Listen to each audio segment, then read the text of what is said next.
যেভাবে চকলেট চুষে শেষ করে ফেলে, ব্ল্যাক হোল অত বড় তারাটারে মুহূর্তের ভিতরে চুষে শেষ করে ফেলে দেয়। এই কথা বিজ্ঞান আবিষ্কার করলো সেই দিন, কিন্তু ১৫০০ বছর আগে যিনি কোনো সায়েন্স ল্যাবরেটরিতে জীবনেও যান নাই, লেখাপড়া করেন নাই, লিখতে পারেন না, পড়তে পারেন না, নাম সই করতে পারেন না, সেই বিশ্বনবী মহানবীর মুখ থেকে আল্লাহ তাআলা ব্ল্যাক হোলের সন্ধান দিয়েছেন। সুবহানাল্লাহ কইতে ইচ্ছা করে না। সেটা কি? আল্লাহ রাব্বুল আলামিন সূরা ওয়াকিয়ার মধ্যে বলেছেন, ফালা উকসিমু বিমাওয়াকিন নুজুম, শপথ কসম সেই পতিত স্থানে যেখানে তারকা সমূহ নিবেদিত হয়। তারকা নিবেদিত কোথায়? ব্ল্যাক হোলের মধ্যে। সেটি সেই কথা ১৫০০ বছর আগে কোরআনে লিপিবদ্ধ হয়েছে। সুবহানাল্লাহ। এই জন্য বিজ্ঞানের একটি থিওরি এই যে বিজ্ঞানের কোনো থিওরি ফাইনাল নয়, আজ একটা কাল একটা, কিন্তু নবীদের কথায় কোনো তারতম্য হয় না। বিজ্ঞানীদের কথায় তারতম্য হয়, রাজনীতিবিদদের কথায় তারতম্য হয়, দার্শনিকদের কথায় তার হয়, নবীদের কথায় তারতম্য বলে হয় না। কার্ল মার্কস বলেছেন মানুষ পেট সর্বস্ব জীব, আলফ্রেড বলেছেন মানুষ সেক্স সর্বস্ব জীব, ডারউইন এসে বলল বেটারা তোমাদের কারো কথা ঠিক না, মানুষ মোটে মানুষই না। বলে মানুষ কি? বলে মানুষ হলো বান্ধব। এর একটার কথার সাথে আরেকটার কথা মিল নেই। এবার বলে নবীদের কথা, একজন নবী বলেছেন আল্লাহ এক, আরেকজনে বলেছে বেশি হইতে পারে। নাউজুবিল্লাহ কবেন না। একজনে বলেছে পরকাল আছে, আখিরাত আছে, জবাবদিহি আছে, ফেরেশতা আছে, সিরাত আছে, মিজান আছে, জান্নাত আছে, জাহান্নাম আছে। আর একজনে বলছে যে নাও থাকতে পারে। হয়েছে এরকম? হয় নাই। কেন হয় নাই চিন্তা করেছেন? সব নবীদের স্লোগান একটা, বক্তব্য এক ধরনের, কারণ নবীদের কথা এসেছে একটি অফিস থেকে। অফিসটা কার বলেন?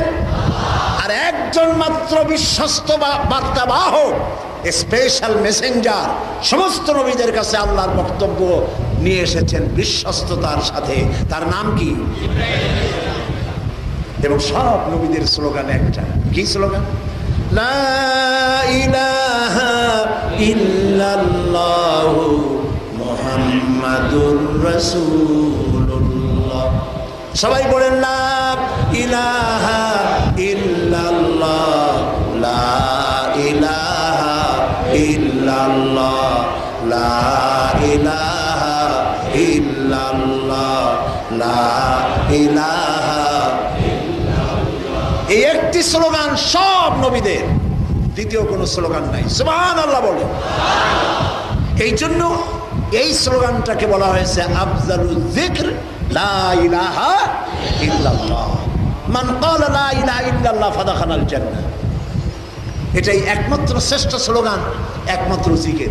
এখন এই জিকিরটাকেও আমরা, এই কালেমাকে আমরা শুধু জিকিরের বুলি বানাইছি, এটার সঠিক অর্থ আমরা ব্যবহার করতে পারি নাই। লা ইলাহা ইল্লাল্লাহ খালি জিকির করে, খয়রাত করে। মুসাফিরদের দেখবেন, মুসাফির বলছেন তো, ভিক্ষু থালাক খান নিয়া লা ইলাহা ইল্লাল্লাহ একটা টাকা দেন, লা ইলাহা ইল্লাল্লাহ। এয়ারপোর্টে টাকা চায় না, এয়ারপোর্টে গিয়ে লা ইলাহা ইল্লাল্লাহ একটা $1 দেন।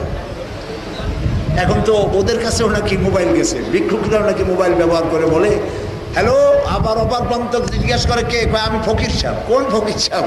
কই যে সেরাটনের সামনে দেখা হয়েছিল। মোবাইল এখন তাদের কাছে আছে। এখন এই জিকিরটা হচ্ছে ভিক্ষার বলি, লা ইলাহা ইল্লাল্লাহ ভিক্ষার বলি। নাউজুবিল্লাহ। এটা ভিক্ষার বলি ছিল না। লা ইলাহা ইল্লাল্লাহ বলে যখন হযরতে মূসা আলাইহিস সালাম যখন বলেছেন লা ইলাহা ইল্লাল্লাহ, ফেরাউনের তখ্ত তাউস ভেঙে চুরি চুরমার হয়ে দরিয়ায় নীলের মধ্যে ডুবে শেষ হয়ে গেছে। ইব্রাহিম আলাইহিস সালাম যখন বলেছেন লা ইলাহা ইল্লাল্লাহ, নমরুদের গোষ্ঠী শেষ। ঠিক না? নবী করিম সাল্লাল্লাহু আলাইহি ওয়াসাল্লাম যখন বলেছেন লা ইলাহা ইল্লাল্লাহ, আবু জাহাল, আবু লাহাব, উতবা, সাইবা, মুগিরার গোষ্ঠী শেষ। কালেমা সেই জন্য সেই কালেমাটাকে ব্যবহার করতে পারি না, বরং জিকির। সেই জিকিরও নানান কায়দা, এক এক পীর এক এক কায়দায় করেছেন। কেউ করেছেন লা ইলাহা আস্তে ইল্লাল্লাহ জোরে, আবার কেউ করেছেন লা ইলাহা ইল্লাল্লাহ বলে এমন ঘা মারো ইল্লাল্লাহ, যাতে কলব থাকলেও পারে গেলেও পারে। এরপরে লা ইলাহা কতক্ষণ, ইল্লাল্লাহ কতক্ষণ। ওলামা হাজরাত, বুদ্ধিমান লোক, আপনাদের কাছে প্রশ্ন, রাসূলুল্লাহ যা করেন নাই তার মধ্যে কোনো সওয়াব আছে মনে করাও গুনাহ, ঠিক কিনা বলেন? আপনি আমাকে হাদিস দিয়ে প্রমাণ করেন রাসূলুল্লাহ সারা জিন্দেগিতে সাহাবীদের নিয়ে একত্রিত হয়ে লা ইলাহা ইল্লাল্লাহ, লা ইলাহা ইল্লাল্লাহ এরকম জিকির করছেন? বলেন বলেন বলেন। করেন নাই। এখন প্রশ্ন উঠতে পারে, রাসূলুল্লাহ যা করে নাই তা যদি না করি, তাহলে আপনি মঞ্চ বানাইয়া চেয়ার বানাইয়া ওয়াজ করতেছেন, এরকম কি রাসূলুল্লাহ করছে? রাসূলুল্লাহ কি প্লেনে চড়ছে? আপনি যে আপনি গাড়িতে চলে আসলেন, রাসূলুল্লাহ কিরকম গাড়িতে চড়ছে? প্রিয় ভাই সব কথাগুলি বুঝতে হবে। ওরা এইসব দলিল দেয় বলেই বলতেছি, সব যদি বেদাত হয় তাহলে তো রিক্সাও বেদাত। রাসূলুল্লাহ তো রিক্সায় চড়ে নাই। প্রত্যেকটি শব্দের শরীয়তের অর্থ আছে, অভিধানের অর্থ আছে। বেদাত শব্দের আবিধানিক অর্থ হলো নতুন কাজ, কিন্তু শরীয়তের অর্থ হলো ইবাদতের মধ্যে রাসূলুল্লাহ যা যা করেন নাই সেই সব জিনিসগুলি ইবাদতের মধ্যে ঢুকানোর নাম বেদাত। অর্থ ঠিক করতে পারছি কিনা? ঠিক কিনা? আমি আবার সার্টিফিকেট নিচ্ছি মাদানী হুজুরের কাছ থেকে, এইটার নামই বেদাত। রাসূলুল্লাহ এভাবে জিকির করেন নাই। আচ্ছা গেল লা ইলাহা ইল্লাল্লাহ, তারপরে লা ইলাহা বাদ দিয়ে দিল, এরপরে করলো কি ইল্লাল্লাহ ইল্লাল্লাহ ইল্লাল্লাহ। এইটা কি? এইটা কি? লা ইল্লাল্লাহ মানে কি? ইল্লাল্লাহ মানে আল্লাহ ছাড়া, আল্লাহ ছাড়া, আল্লাহ ছাড়া। হাজার হাজার মানুষ একসাথে বলতেছে আল্লাহ ছাড়া। পাগল, মজনুন। নবী করিম সাল্লাল্লাহু আলাইহি ওয়াসাল্লাম তার 23 বছরের জিন্দেগির ভিতরে একটা সেকেন্ড এরকম জিকির করেন নাই। আপনারা হাদিস চাইবেন, একজন পীর সাহেব জিকির শিখালেন আর পাগলের মতো দৌড়াবেন কেন? তাকে প্রশ্ন করুন, হাদিস দেখান। আমরা কোনো পীরের গোলাম হতে চাই না, এমনকি নবীর গোলামও নই। আমরা নবীর উম্মত। গোলাম কার? এক আঙ্গুল আকাশের দিকে উঁচু করে বলেন গোলাম কার? আবার বলুন, আর একবার চিল্লায় বলুন।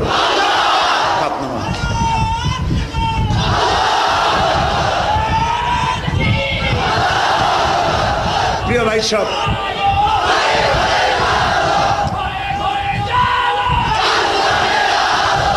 এটাই ঠিক। কোরআন শরীফের আলো জ্বাললে অন্ধকার দূর হয়ে যাবে। আলহামদুলিল্লাহ। তো এইভাবে রাসূলুল্লাহ ইল্লাল্লাহ জিকির করেন নাই। তারপরে গেল লা ইলাহা, তারপরে গেল ইল্লাল্লাহ, এরপরে আল্লাহ। খণ্ডিত জিকির, আল্লাহ আল্লাহ আল্লাহ। আচ্ছা, রাসূলুল্লাহ কিভাবে আল্লাহ আল্লাহ জিকির করছেন দেখান হাদিস যদি থাকে। আমি তো অত ইলম কালাম রাখি না, যদি থাকে আমাকে দেখান, আমিও করব।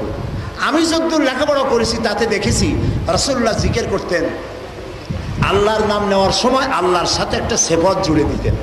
তিনি বলতেন আল্লাহু আকবার, তিনি বলতেন সুবহানাল্লাহ, তিনি বলতেন আলহামদুলিল্লাহ। শুধু আল্লাহ আল্লাহর জিকির 1 মিনিটের জন্য রাসূলুল্লাহ করেন নাই। তো কেন মানুষগুলিকে গোমরাহ করা হচ্ছে?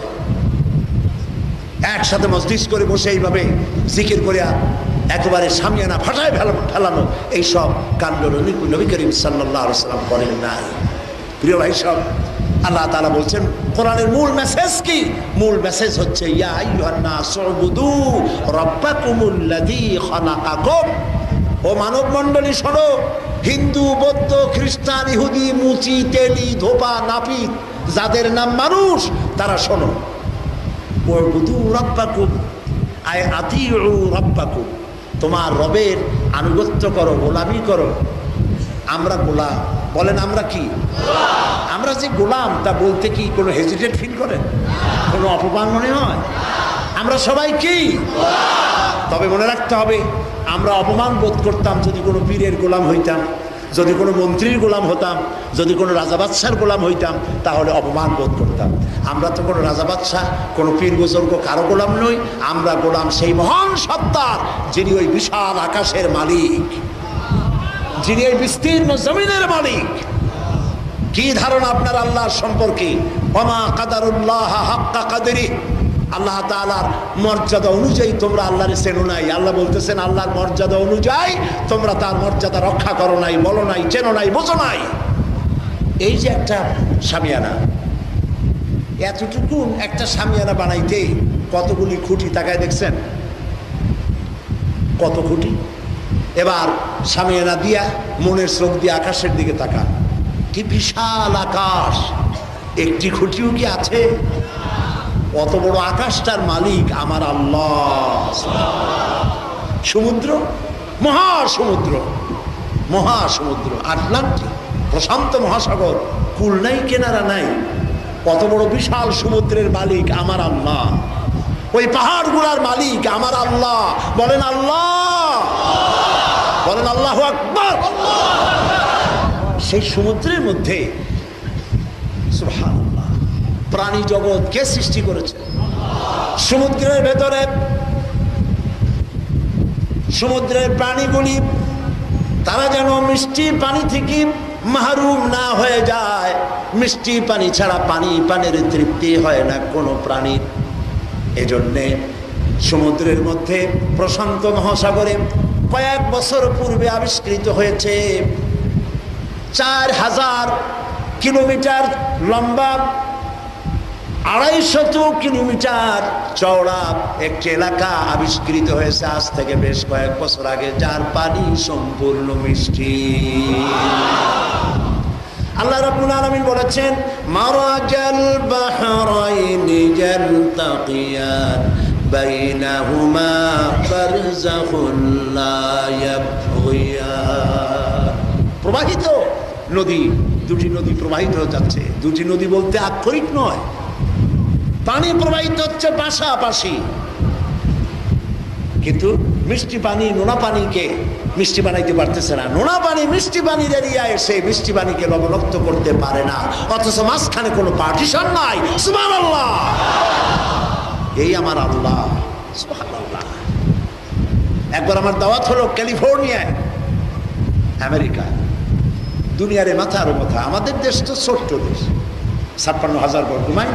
ঢাকা থেকে যদি আপনি ডোমেস্টিক ফ্লাইটে ওঠেন F-28, তাহলে 50 মিনিটের মধ্যে বাংলাদেশের এরিয়া শেষ। যদি আপনি DC-10-এ ওঠেন তাহলে 25 থেকে 25 মিনিটের মধ্যে বাংলাদেশ শেষ। যদি আপনি ফাইটারে ওঠেন তাহলে 4 থেকে 5 মিনিটে বাংলাদেশ শেষ। এই হলো আমার দেশ। নিউ ইয়র্ক সিটি স্টেট, যেটা আটলান্টিক মহাসাগরের পারে, ওইখান থেকে প্লেনে উঠলাম, টানা 7 ঘন্টা ফ্লাইয়ের পর একই দেশে ক্যালিফোর্নিয়া গিয়ে নামলাম লস অ্যাঞ্জেলেসে। ওইটা আবার প্রশান্ত মহাসাগরের পারে। চিন্তা করেন, 7 ঘন্টা ফ্লাই একটানা, নন স্টপ জার্নি। ওখানে নামার পর শুনলাম 3 দিন আমার প্রোগ্রাম, তার মধ্যে 1 দিন রেখেছে আমার রিক্রিয়েশনের জন্য, একটু দেখাশোনা, সাইট সিন। নিয়ে গেল আমাকে ক্যালিফোর্নিয়া থেকে, লস অ্যাঞ্জেলেস থেকে 300 কিলোমিটার দূরে, ওই জায়গার নাম হলো সেন দিয়াগো সি ওয়ার্ল্ড। এখানে সমুদ্রের প্রাণী আছে, সব ধরনের প্রাণী এখানে রেখে দেওয়া হয়েছে। অন্তত 3 দিন লাগে দেখতে, আমার হাতে 5 ঘন্টার সময়। প্রথমেই নিয়ে গেল একটা মাছের খেলা দেখাতে, টিকিট ফিকিট সব তারা করলো, অনেক টাকা লাগে। একটা বিরাট পুকুর, তার চতুর্দিকে যে গ্যালারি আছে, পুকুরের চতুর্দিক না, একটা সাইড এভাবে গ্যালারি করা, এভাবে রাউন্ড, সেখানে 10,000 লোক একসাথে বসতে পারে। মাছের খেলা। আচ্ছা, বসে গেলাম খেলা দেখার জন্য। যে মাছ দুইটা খেলা দেখাতে আসলো, ওই মাছে মানুষের বাঁশি বোঝে, হাতের আঙ্গুলের ইশারা বোঝে, কথাও বোঝে। ট্রেনিং দিয়ে এরকম বানাইছে। বাঁশি দিল, মাছগুলো পিছনে ছিল, মাঝখানে পার্টিশন, ওখান থেকে তারা চলে এলো। এভাবে হাতে তালি দিল, খেলা যে দেখাবে সে মেয়েটা এবং ছেলেটা হাতে তালি দিল। মাছটা তার কোমর পর্যন্ত পানির উপর উঠে, তারও 2টা হাত আছে, ডানা দিয়ে ক্লাব দিল। দেখে অবাক হয়ে গেলাম। অনেকগুলি খেলা দেখালো। সে মাছ কত বড়, তা আমি মনে করি যে মঞ্চের চাইতেও বড় হবে, অনেক বড় মাছ। সে যখন উঁচা হইল, তখন আমার কাছে মনে হলো সৌদি আরবের প্রিন্সদের মতো, বুকটা সাদা, পিঠটা কালো, মনে হয় কালো আবা পড়ছে। এক একটা খেলা দেখায় আর মঞ্চের কাছে গিয়ে এভাবে হা করে। যখন হা করে, তখন খেলা যারা দেখায় তারা 4-5 বালতি মাছ পেটের মধ্যে ঢুকাই দেয়। আমি দেখে মনে করলাম আমার মতো 20-25টা যদি ছেড়ে দেয়, মাছে মনে করবে সেলাপুটি খাইতেছে। এইরকম বিশাল মাছ একটা না। ওখানে জানতে পারলাম সমুদ্রের ভিতরে সব থেকে বড় মাছ হলো তিমি মাছ। আর সেই তিমি, নীল প্রজাতির যে তিমি, তার ওজন হয় নাকি 5,000 টন পর্যন্ত। 5,000 টন। এতে ডিম দেয় না বাচ্চা দেয়? বাচ্চা দিলে স্তন্যপায়ী জীবেরা, প্রাণী, বাচ্চা দিলে যেদিন জন্ম হয় বাচ্চার সেই দিনই তার 50 থেকে 60 মণ দুধ খাওয়া লাগে। যেমন ইন্ডাস্ট্রি তেমন তার প্রোডাকশন, যেমন মা তেমন সা। এবার আমি অবাক হয়ে গেলাম, মহাসমুদ্রের ভিতরে এই ধরনের অসংখ্য তিমি মাছ, অসংখ্য শ্যামোফিশ, অসংখ্য সি লায়ন, অসংখ্য শার্ক থেকে শুরু করে সমুদ্রের সব প্রাণী, আর স্থলভাগের গন্ডার, হাতি থেকে শুরু করে পিঁপড়া পর্যন্ত, টুনি পাখি থেকে শুরু করে গল পাখি পর্যন্ত, ছোট চেলা থেকে বিচ্ছু থেকে শুরু করে পাইথন, অজগর সাপ পর্যন্ত সকালবেলায় সব খালি পেটে বেরিয়ে যায়। আল্লাহ বলেন সব প্রাণীগুলিকে দিনান্তে দিনের শেষে সব প্রাণীর পেট ভরাইয়া যার যার ঘরে আমি আল্লাহ ফিরাইয়া দেই। জালিকুমুল্লাহু রাব্বুকুম, এই হচ্ছে তোমাদের আল্লাহ। সুবহানাল্লাহ বলো। সকল প্রাণীকে যিনি আহার যোগান, উবুদু রাব্বাকুম, ইবাদত করো তোমার ওই রবের যিনি এগুলার মালিক। সুবহানাল্লাহ, কি ক্ষমতা তার। ফাআলুল লিমা ইউরিদ, যা খুশি তাই করতে পারেন। সাগরকে নগর বানান, নগরকে সাগর বানান, আমিরকে ফকির বানান, ফকিরকে আমির বানান, রাস্তার লোক ধরে নিয়ে দেশের প্রেসিডেন্ট বানান, আবার বেয়াদবি করলে পরে থাপ্পড় মাইরা জেলখানার মধ্যে ঢুকাইয়া দেয়। পারেন কিনা? এ হচ্ছে আল্লাহ, প্রচন্ড ক্ষমতার মালিক। সুতরাং ইবাদত আপনি যাত্রা করতে যাবেন কেন? ইন্নাল্লাযীনা তাদউনা মিন দুনিল্লাহি ইবাদুন আমসালুকুম, আল্লাহ বুঝাচ্ছেন। আল্লাহ কিন্তু লাঠি মারার জন্য ফেরেশতা পাঠায় না। আল্লাহ ইচ্ছা করলে পিটাইতে পারতেন, আমাদেরকে পারতেন না? আরে ভাই কথা বল না কেন? আল্লাহ ফেরেশতা পাঠাই দিল, লাঠি নিয়ে অদৃশ্য পিটাবা, তোমার দেখবে না গাড়ির উপর গালি পিটাবা। পারতেন না আল্লাহ? পারতেন। কিন্তু তিনি হালিম, হালিম, দারুণ ধৈর্য। তিনি পিটান না, যুক্তি দিয়ে বুঝান, আমার ইবাদত করো, আমার গোলামি করো। ইন্নাল্লাযীনা তাদউনা মিন দুনিল্লাহি ইবাদুন আমসালুকুম, দেখো তোমরা আমার বাদ দিয়ে যার ইবাদত করো, যার দাসত্ব আর গোলামি করো, ওগুলো আমার গোলাম। তুমি সূর্যের ইবাদত করো, সূর্য আমার গোলাম, আছে না সূর্যের পূজারী? তুমি চাঁদের ইবাদত করো, চাঁদ আমার গোলাম। তুমি পাথর দিয়া মূর্তি বানায় ইবাদত করো, পাথর আমার গোলাম। এবং পাথরগুলিকে জাহান্নামের আগুন পোড়ানো হবে। জাহান্নামের আগুন কি পোড়ানো হবে? পাথর। পাথর পড়বে কেমনে? এটা আমার একটা চিন্তা ছিল, পাথর পড়ে কেমনে? পাথর ফালাইছ না আগুনের মধ্যে, সহজে পড়বে না তো। বছরের পর বছর পড়লেও থাকলেও পড়বে কিনা আল্লাহ ভালো জানে। কিন্তু আল্লাহ বলেছেন পাথর হবে, কি জানি আয়াতটা, হিজারাতান ওয়াকুদুন নাস ওয়াল হিজারা উইদ্দাত লিল কাফিরিন, মানুষ এবং পাথর, এটা হবে জাহান্নামের ইন্ধন। জাহান্নাম জ্বালানো হবে, উত্তপ্ত করা হবে। এই দিয়া আমি রোম সফর করলাম, ইটালি। ওইখান থেকে আমাকে নিয়ে যাওয়া হলো পম্পেই, যেটা 250 বছর আগে মাটির নিচে তলায় গেছিল, খোঁজ পাইছিল না। পরে আবার এই শহর পাওয়া গেছে। সেই শহরের কথা শোনাবো না, এটা আল্লাহ তাআলার মেহেরবানি। আল্লাহ তাআলা বলেছেন কুল সিরু ফিল আরদ, আমার জমিন ঘোরো আর দেখো কাইফা কানা আকিবাতুল মুকাজ্জিবিন, সত্যের অস্বীকারীদের কি পরিণতি করেছি ঘুরে ঘুরে দেখো। আল্লাহ আমাদের দেখাইছে পৃথিবীর 4-5টা মহাদেশের অন্তত 50টারই বেশি দেশ আল্লাহ দয়া করে তার গোলামকে দেখিয়েছেন। ভিসুভিয়াস পৃথিবীর সব থেকে বড় আগ্নেয়গিরি, সেই আগ্নেয়গিরি দেখতে গেলাম, আমাকে নিয়ে গেল দেখাবার জন্য পাথর পড়ে কেমনে। এরপরে সেই ভিসুভিয়াসের উপর উঠলাম, গাড়ি উঠলো, ওটা 3 কিলোমিটার লম্বা। গাড়ি উঠলো 1 কিলোমিটার, বাকি আর উঠতে পারলো না, বাকিটা পায়ে হেঁটে উঠতে হলো। আর পায়ে হেঁটে পাহাড় বয় যে কত কষ্ট। আমি আমার জীবনের প্রথম পাহাড় পেয়েছিলাম জাবালে নূর। জাবালে নূর, জাবালে নূরে যখন উঠলাম 3 বোতল পেপসি খাওয়া লাগছে আমার। তখন স্বাস্থ্যটা, আমি নারায়ণগঞ্জ যখন প্রথম আসছি আপনারা দেখছেন, সেই শরীর তো নাই, 26 বছর ডায়াবেটিস, তারপরেও আল্লাহ যে চিল্লাবার ক্ষমতা দিয়েছে, আলহামদুলিল্লাহ, আল্লাহর দয়া। স্বাস্থ্য খুব ভালো ছিল, খুব কষ্ট হইল। আমি যখন গুহায় ঢুকলাম যেখানে ওহী নাজিল হয়েছিল। আমার কেন যেন রাসূলুল্লাহর কথা মনে পড়লো না, আমার প্রথমে মনে আসলো মা খাদিজার কথা। রাসূলুল্লাহ তো পুরুষ মানুষ, মা খাদিজা রাসূলুল্লাহর খাবার নিয়ে মেয়ে লোক মানুষ হইয়া এর দূর কেমনে উঠছে। খুব কাঁদলাম।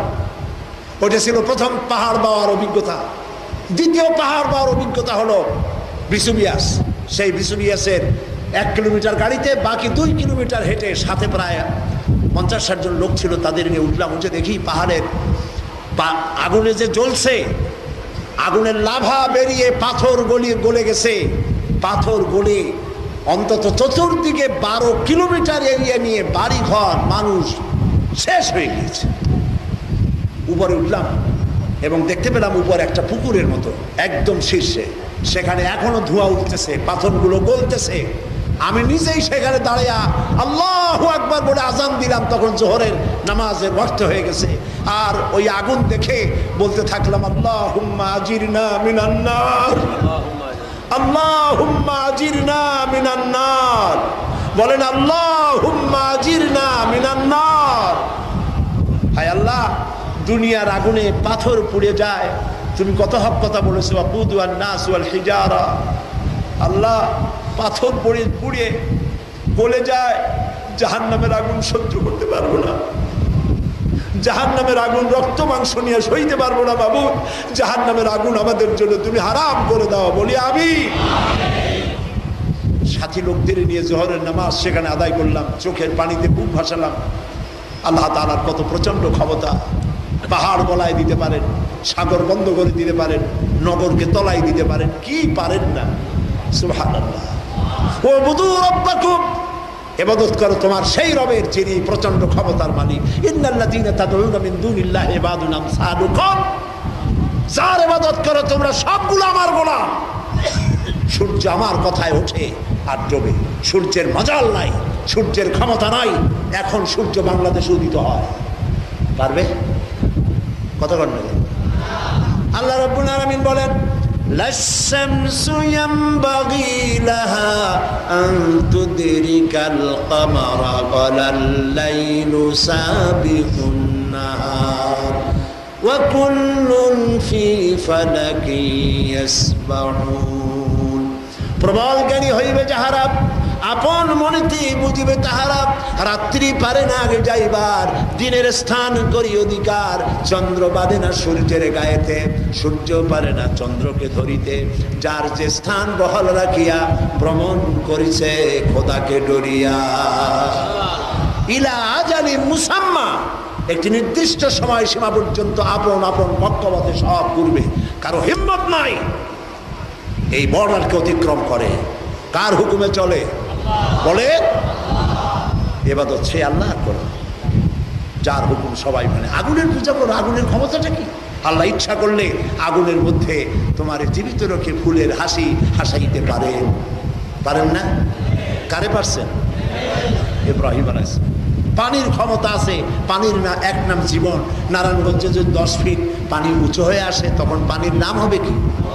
ওই পানির মধ্যেও আল্লাহ মানুষ বাঁচাইতে পারে। কারে বাঁচাইছে? সবই তো আপনারা জানেন, আমি বলবো। প্রিয় ভাই সব আলহামদুলিল্লাহ বলুন। আল্লাহ যদি কেউ বাঁচাইতে চায় বাঁচাইতে পারেনি, পারেন না? সেদিন পত্রিকা আসলো একটা ট্রাক উল্টে গেছে, মানে ওভার লোড ছিল, উল্টে গেল। ওর নিচে যারা পড়ছিল সবগুলো পড়ছে, কিন্তু 2 বছরের একটা বাচ্চা বেঁচে গেছে। দেখছেন অবস্থা? সুবহানাল্লাহ বিহামদিহি। আল্লাহ যদি বাঁচাইতে চায়, আল্লাহর ক্ষমতার চাইতে বড় ক্ষমতা কারো নাই। তো সূর্য, চন্দ্র, আগুন, বাতাস, সাপ, গাছ, পাহাড়, এগুলোর সামনে মাথা নত করবার কেন? মাথা নত করবো একমাত্র কার কাছে? বলেন কার কাছে? আল্লাহ তাআলার কাছে। আর কারো কাছে মাথা নত করব না। এই চিন্তা কলিজার মধ্যে বদ্ধমূল করতে হবে। বিশ্বাস করুন ভাই, মানুষের কল্যাণ এবং অকল্যাণের মালিক পৃথিবীর কোনো মানুষ নয়। খাইরিহি ওয়া শাররিহি মিনাল্লাহি তাআলা। ভালো মন্দের মালিক কেবলমাত্র কে? আরো জোরে বলেন। পানির ভিতরে হযরত ইউনূস আলাইহিস সালাম, মাছ তাকে গিলে ফেলেছে। পানির অতল তলদেশে চলে গেছে মাছ, বেরোবার কোনো রাস্তা নাই। মাছের পেটে দরজা নাই, জানালা নাই, ভেন্টিলেটর নাই, পালাবার পথ নাই। হযরত ইউনূস কি করলেন? আল্লাহ তাআলা কোরআনে কারিমে বলেন, ওয়াদান্নুন إذ ذهب مغاضبا فظن أن لن نقدر عليه فنادى في الظلمات أن لا إله إلا أنت سبحانك إني كنت من الظالمين فنادى في الظلمات জুমা কাসির। তিন ধরনের অন্ধকার, পানির অন্ধকার, রাতের অন্ধকার, মাছের পেটের অন্ধকার, ত্রিবিধ অন্ধকারের মধ্য দিয়ে ইউনূস আলাইহিস সালাম দেখলেন বাঁচার পথ নাই। তিনি তখন চিৎকার মারলেন। কারে ডাকলেন? আল্লাহকে তিনি ডাকলেন, তোমার প্রশংসা করি, তুমি ছাড়া ইলাহ নাই, আমি আমার নফসের পরে জুলুম করেছি, আল্লাহ আমার বাঁচার তো কোনো উপায় নাই। হযরত ইউনূস আলাইহিস সালাম মাছের পেটে বসে নদীর অতল তলদেশ থেকে যে চিৎকার মারলেন, কেউ শোনে নাই। পানির কেউ শোনে নাই, স্থলভাগে কেউ শোনে নাই, অন্তরিক্ষে কেউ শুনতে পায় নাই। আল্লাহ রাব্বুল আলামিন বলেন, আমি আরশের মালিক, আমি শুনেছি। শুধু শুনি নাই, সঙ্গে সঙ্গে জবাব দিয়ে দিয়েছি। ফাস্তাজাবনা লাহু ওয়া নাজ্জাইনাহু মিনাল গাম্মি ওয়া কাযালিকা নুনজিল মুমিনিন। আমি ডাকের জবাব দিলাম, সুবহানাল্লাহ বলো। ফাস্তাজাবনা লাহু, আমি তার ডাকের জবাব দিলাম। ওয়া নাজ্জাইনাহু মিনাল গাম, আর বিপদ থেকে তারে আমি বাঁচাইলাম। এইটা বলে আল্লাহ শেষ করেন নাই, আরো বলছে। আল্লাহ রাব্বুল আলামিন বলেন, শুধু ইউনূসকে নয়, ওয়া কাযালিকা নুনজিল মুমিনিন, মুমিন বান্দারা যদি বিপদে পড়ে যায়, মুমিন বান্দারা যদি আমার কাছে কান্দে, সাহায্য চায়, এইভাবে করে আমি তাদেরকেও সাহায্য করব। প্রিয় ভাই সাহেব, আমার আল্লাহ বলেন, আমার আল্লাহ, আল্লাহ তাআলা বলছেন আমি সাহায্য করব। ভাইরা, কোন দুঃখে কবরের কাছে যান, মাজারের কাছে যেয়ে সাহায্য চান। শাহ আলী বাগদাদী রহমতুল্লাহ আলাইহ আল্লাহর ওলি, খান জাহান আলী রহমতুল্লাহ আল্লাহর ওলি, হযরতে শাহজালাল রহমতুল্লাহ আলাইহ, শাহ মখদুম রহমতুল্লাহ আলাইহ, আমাদের দেশে অনেক ওলিউল্লাহর মাজার আছে। আল্লাহ তাদেরকে জান্নাতুল ফেরদাউসের মেহমান বানায়নি। আল্লাহর ওলিরা আমাদের সম্পদ, তারা এদেশে দ্বীন প্রতিষ্ঠা করতে এসেছিলেন। তারা শুধু পয়সা কামাই করতে আসে নাই, খালি মুরিদরা পয়সা দিচ্ছে আর পকেট করছে না। সেই লড়াইয়ে পৃথ্বীরাজের সঙ্গে যুদ্ধ করেছেন ৩৭০ জন লোক নিয়ে। ফকির খালি তরবারি দিয়ে যুদ্ধ করলেন, রাজা হেরে গেল। মুহাম্মদ ঘড়ির মতো বাদশা যা পারে নাই, একজন ফকির ৩৭০ জন লোক নিয়ে আল্লাহর নামে জিহাদ করে পান্ডুয়া, গোয়ালিয়ার, আজমিরে মুসলিম রাজত্বের সূত্রপাত করেছেন। এ হলো আল্লাহর ওলি। খালি মাহফিল দাও, চান্দা দাও, চান্দা দাও, পকেটে ভরিয়ে বাজার বানায়, মার্কেট বানায়, সুপার মার্কেট, লঞ্চের ব্যবসা, বাড়ির ব্যবসা, অভাব নাই। আল্লাহর ওলিরা এইসব কাম করে নাই। হযরত মুজাদ্দিদ আল ফিসানি রহমতুল্লাহ আলাইহি কি করেছেন? মুজাদ্দিদিয়া তরিকা বানায় কতগুলি জিকির বানাইছে। তিনি কি করেছেন? সম্রাট জাহাঙ্গীরকে বলেছেন, কুর্নিশ দিতে মুসলমানেরা তোমাকে বাধ্য নয়। সবাইকে ঢুকতে হতো তার দরবারে, মাথা এইভাবে নিচু করে দ্বীন ইলাহির বিরোধিতা করেছে। এর নাম পীর, এর নাম আল্লাহর ওলি। সুবহানাল্লাহ বলো। সম্রাট জাহাঙ্গীর তাকে কল করলেন, আসো আমার দরবারে। ছোট্ট একটা গেট বানাইলো। তিনি তো মাথা নত করবেন না, এই জন্য বাদশার দরবারে ঢোকার জন্য একটা গেট বানাইছে, যাতে ঢোকার সময় মাথা নিচু করে ঢোকানো। আর মাথা নিচু করে ঢুকলেই বাদশা বলবেন, মাথা বলে নিচে করবে না, এই তো করে এই ঢুকলাম। হযরত মুজাদ্দিদ আল ফিসানি রহমাতুল্লাহ বুঝতে পারলেন বিষয়টা, ওখানে গিয়ে বুঝতে পেরেছেন। দেখেন বাপের বেটা কারে বলে, হিম্মতওয়ালা কারে বলে। হিম্মত হয় মুমিনের, মুনাফিকের হিম্মত হয় না। বাদশার দরবারে তিনি ঢোকার সময় মাথা নত করলেন না, ডান পা দিলেন না, বাম পাটা আগে ঢুকাইয়া মাথা কাট করে ভিতরে গিয়ে ঢুকলেন। প্রতিবাদ করলেন, তোর দরবারে আমার মাথা নত হয় না, আমার মাথা নত হয় কেবলমাত্র রব্বুল আলামিনের সামনে। বাদশার দরবারে পাও পা দিয়ে ঢুকেছেন, এটি অপরাধ ধরে নিয়ে তাকে কারারুদ্ধ করা হলো। ইতিহাস লিখছে তোজকে জাহাঙ্গীরি, জাহাঙ্গীরের অটোবায়োগ্রাফি, নিজের লেখা ইতিহাস। তার মধ্যে লিখলেন জেলখানায় তিনি প্রায় বছরখানেকের মতো ছিলেন, হযরত মুজদাল হোসেন রহমতুল্লাহ আলাইহি।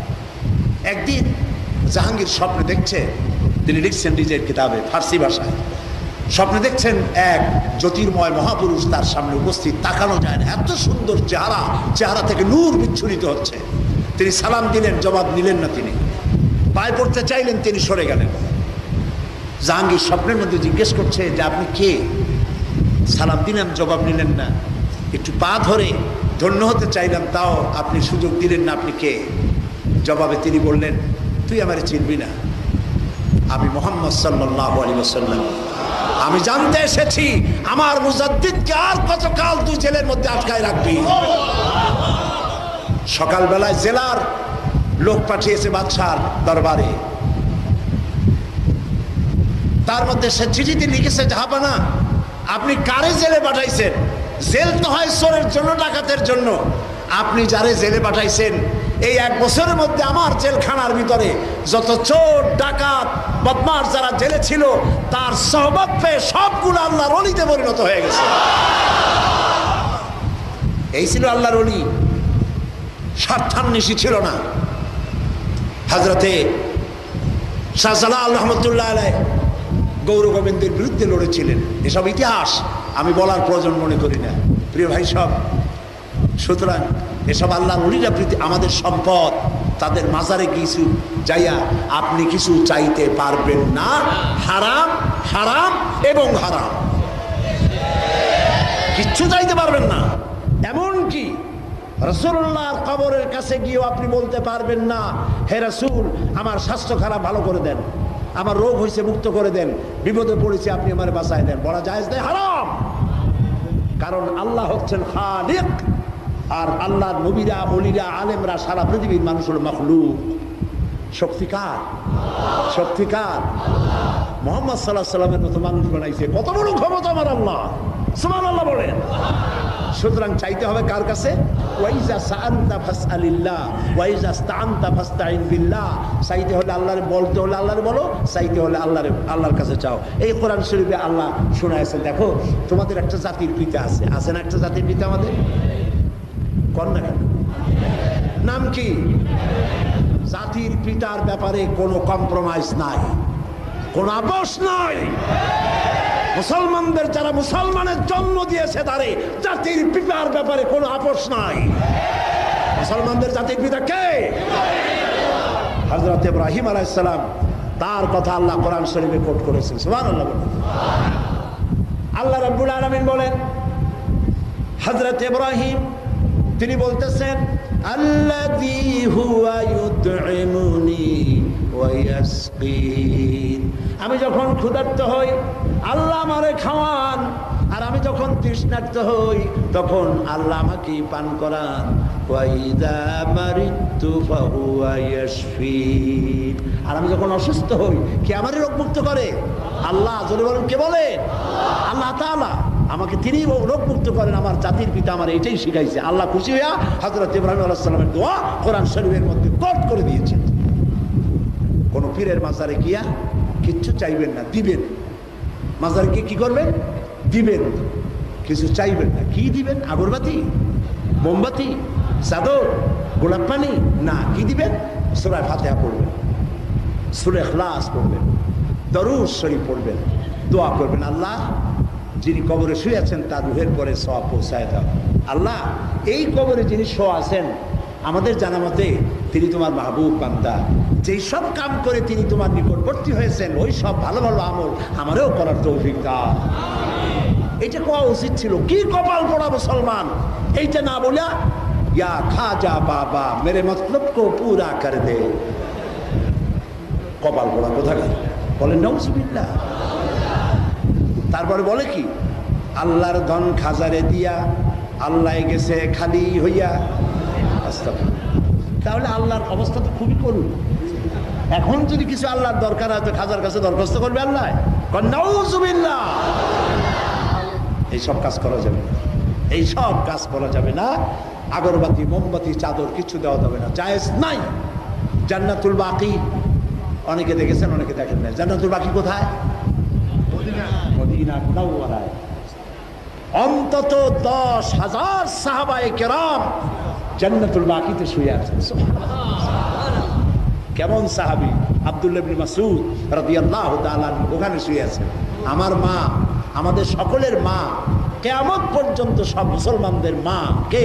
হযরত আয়েশা সিদ্দিকা রাদিয়াল্লাহু তাআলা আনহা ওখানে শুয়ে আছেন। হযরত ওমর রাদিয়াল্লাহু তাআলা যখন খুব অসুস্থ ছিলেন, মরতে মৌতে যখন মুবতালা হয়েছেন, তখন তার ছেলে আব্দুল্লাহকে ডেকে বলেছেন, আব্দুল্লাহ কাছে আসো, তুমি যাও উম্মুল মুমিনিন আয়েশা রাদিয়াল্লাহু তাআলা আনহাকে বলো যে আমার আব্বা, আমার নাম আমিরুল মুমিনিন বলবা না, বলবা ওমর ইবনুল খাত্তাব, এইভাবে নাম নেবা মায়ের সামনে। সুবহানাল্লাহ। কারে বলো আদব? কারে বলে আদব? মায়ের কাছে আমার নামটা বলবা ওমর ইবনুল খাত্তাব, আমিরুল মুমিনিন, খলিফাতুল মুসলিমিন বলবা না। তারপরে বলবা যে আমার আব্বা মৃত্যু শয্যায়, তিনি ইচ্ছা পোষণ করেছেন যে তার জীবনের শেষ শয্যাটা যেন রসুল যেখানে শুয়ে আছেন, হযরত আবু বকর যেখানে শুয়ে আছেন, ওইখানে যেন আমার আব্বার কবরটা হয়, এইটা তিনি আশা করেছেন। যেহেতু জায়গাটা আপনার, আপনি যদি অনুমতি দেন তো হবে, আর যদি আপনি না করেন তাহলে আমার আব্বাকে জান্নাতুল বাকিতে দাফন করা হবে। যাও বলো। হযরত আব্দুল্লাহ উম্মুল মুমিনিন হযরত আয়েশার কাছে এলেন। হযরত আয়েশার কাছে এই দরখাস্ত পেশ করলেন। হযরত আয়েশা শোনা মাত্র কেঁদে ফেললেন।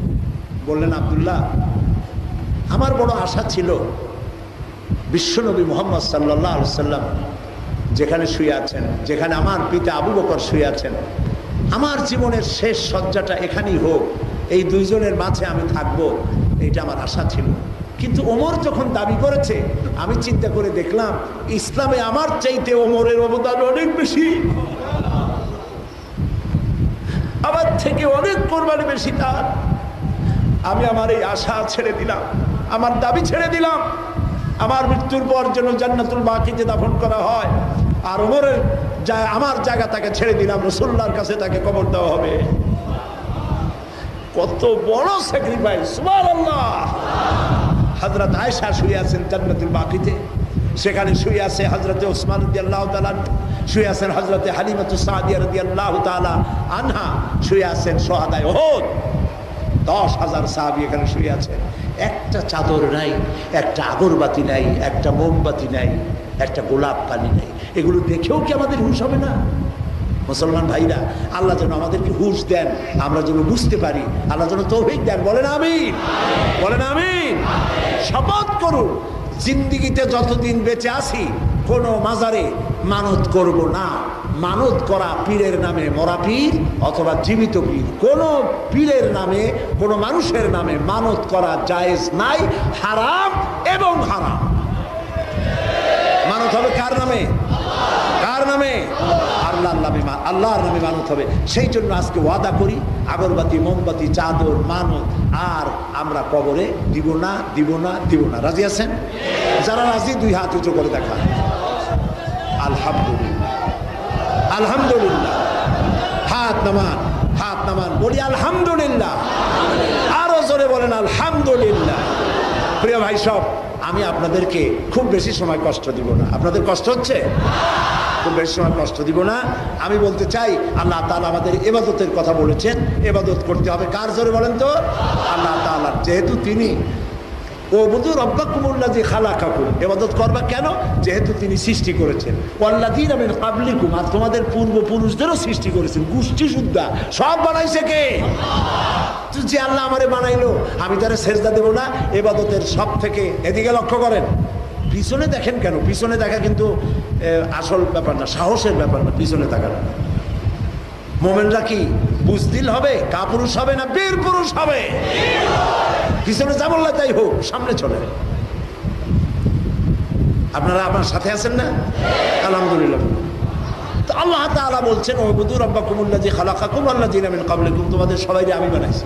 তো যিনি বানাইছেন তারই তো শুকর আদায় করা দরকার। কি বলেন, ঠিক কি? এই যে শুকর আদায় কেমনে করবে?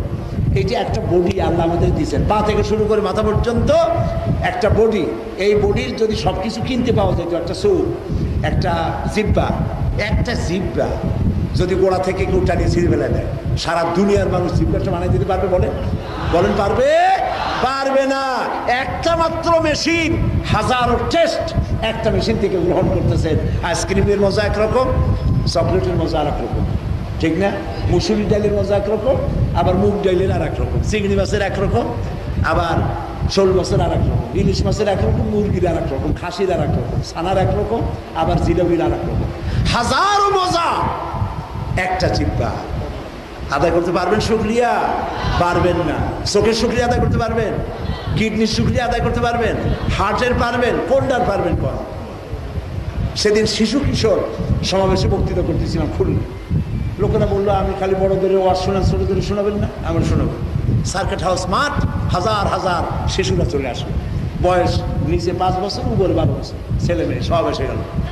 তা আমি তাদের সহজ করে কথা বলা কিন্তু কঠিন। বাচ্চাদেরকে তো আপনি থিওরি বুঝাইতে পারবেন না। তা আমি বললাম, বাচ্চারা দেখো তোমাদের একটা পাও আছে না? কয় আছে। আমি বলি আসার সময় পাওটা আনছো, দেখো তো আছে কিনা। সবাই পার দিকে তাকায় হেসে দিচ্ছে, মনে করছিল পাও বুঝে আনিনি।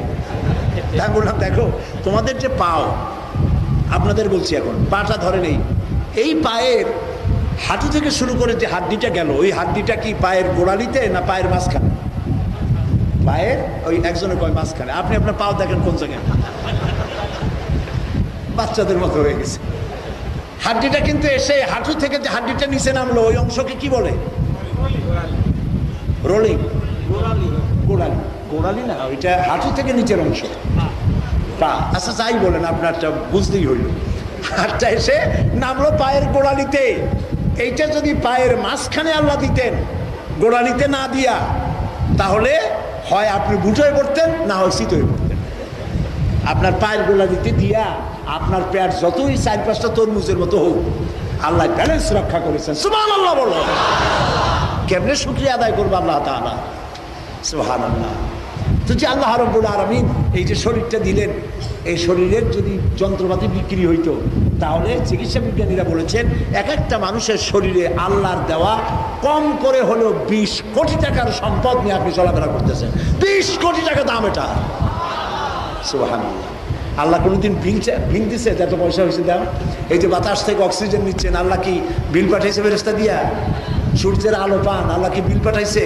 এই কারেন্টের বিল না দিলে তো কালকে থেকে বন্ধ হয়ে যাবে, ঠিক না? সুবহানাল্লাহ। এই জন্য আল্লাহ কয় বিল দেওয়া লাগবে না, সেজদা দে। সুবহানাল্লাহ বলো। কি দিতে হবে? সেজদা, ইজহারে তাজাল্লুল। অর্থাৎ তুমি যে ছোট, আমি বড়। কে বড়? কে বড়? বীরত্ব, মহানত্ব, শ্রেষ্ঠত্ব আজিম, তার থেকে বড় আর কেউ নাই বলে আমরা বলি আল্লাহু আকবার। কি বলতে হবে? আল্লাহু আকবার। সুবহানাল্লাহ। তিনি বড়, আমি ছোট, ক্ষুদ্রাতি ক্ষুদ্র। এখন আমারে ছোট বানাইতে হবে বড়র সামনে।